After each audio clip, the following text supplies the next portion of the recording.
चिसो छ कुद्न त कुद्छ नि हाम्रो पनि गाडी तर के गर्नु ओह्रालोमा ब्रेकले पो थाम्दैन त चिसो त यस्तो चिसो छ कि त्यसको बाद चाहिँ मुटु नै क्लक क्लक कमायो रमिते भन्ने ठाउँमा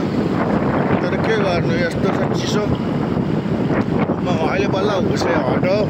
छर्लङ्ग भयो उता अगाडि आयो चिसो तर के गर्नु कुद्नु त कुद्छ नि हाम्रो पनि स्पिड तर ब्रेक लाग्दैन भने जस्तो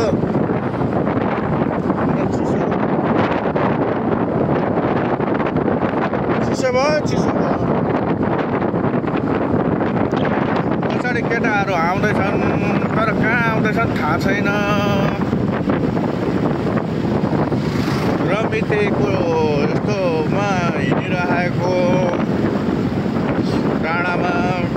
हेलमेट पनि बाङ्गो छैन आठा जाठा जाठा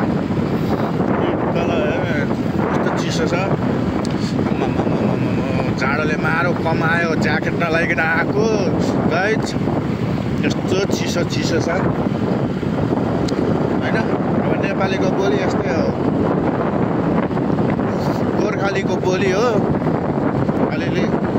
र इङ्ग्लिसहरू अलिअलि आइहाल्छ त्यस्तो माइन्ड नगर्नु होला यस्तो चिसो छ पहाड डाँडाकाँडाहरू कुहिरो पुरै केटाहरू कता गयो हरा त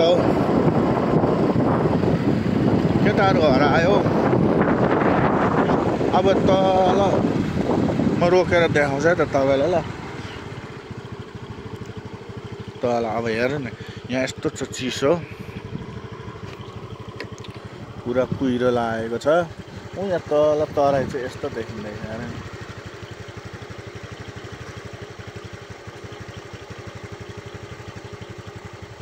तल चाहिँ कस्तो गर्मी होला लगभग 35 को गर्मी होला यहाँ चाहिँ छैन यस्तो चिसो छ हुस्से लागिरहेको छ पुरा कुहिरो लागेको छ यो गाउँघरहरू तल चाहिँ हेर्नु नि यस्तो छ पुरा खुल्ला देखिरहेको छ तल चाहिँ पुरा घाम लागिरहेको छ टनटनपुर अहिले भनेको 6:30 बज्यो 6:30 बज्यो यहाँको बेलुकाको साँझको यहाँ चाहिँ पुरै रात परे जस्तो के भएको छ तल चाहिँ घाम लागिरहेको छ अनि तल पछाडि कोही छैन नि त केटाहरू थियो साथीहरू आउँदैन कहाँ गयो पछाडि अनि यो चाहिँ जाडो भएर हेलमेट लगाएको यहाँ अनि स्कुटीमा छु आज त यहाँ जाडोले होला यहाँ सब्जीहरू बेच्थ्यौ त्यहाँ पनि छैन सब्जी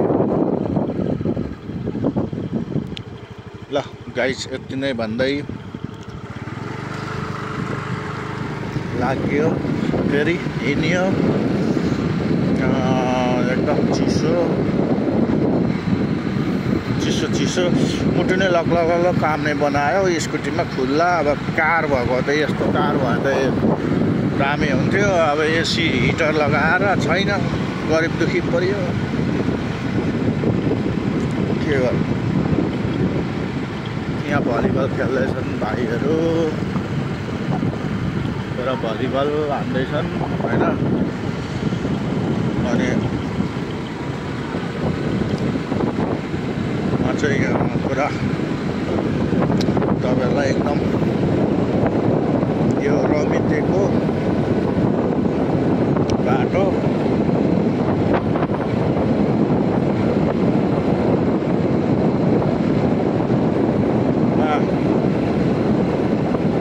हिँडिरहेको छु यहाँ पछाडि आए यस्तो छ साथीहरू एकजना अर्को पनि एकजना साथी लागे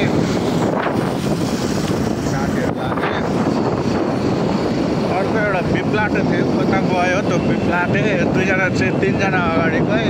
अर्को पछाडि आउँदैछ बाटै पछाडि आउँदैछ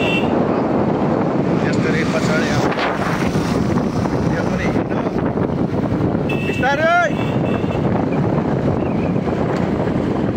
ब्रेक लाग्दैन फेरि ओह्रालोमा बिस्तारै होइन यस्तो ओह्रालो छ बाटो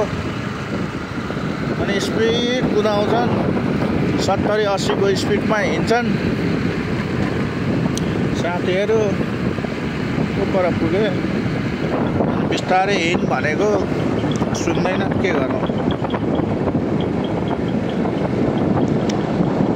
पहाडको ओह्रालो हुन्छ बाटो ओह्रालोमा बिस्तारै हिँड्नुपर्छ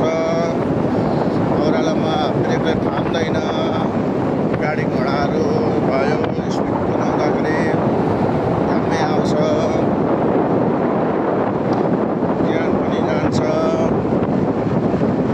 त्यही भएर बिस्तारै बरु हिँड्दा के हुन्छ एकछिन ढिलो पुग्दा के हुन्छ होइन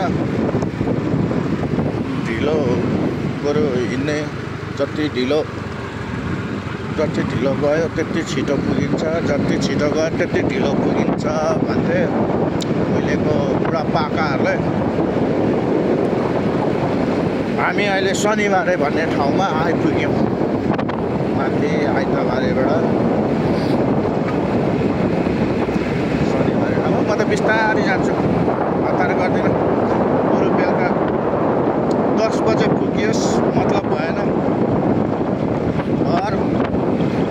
10 बजे पुग्योस् यो चाहिँ शनिबारे भन्ने ठाउँ आयो यो शनिबारे यो शनिबारे भन्ने ठाउँ हो यो चाहिँ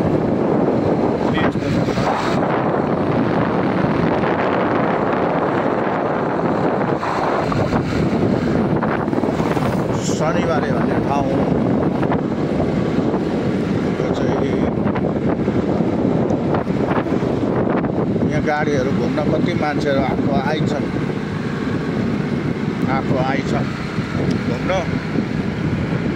अनि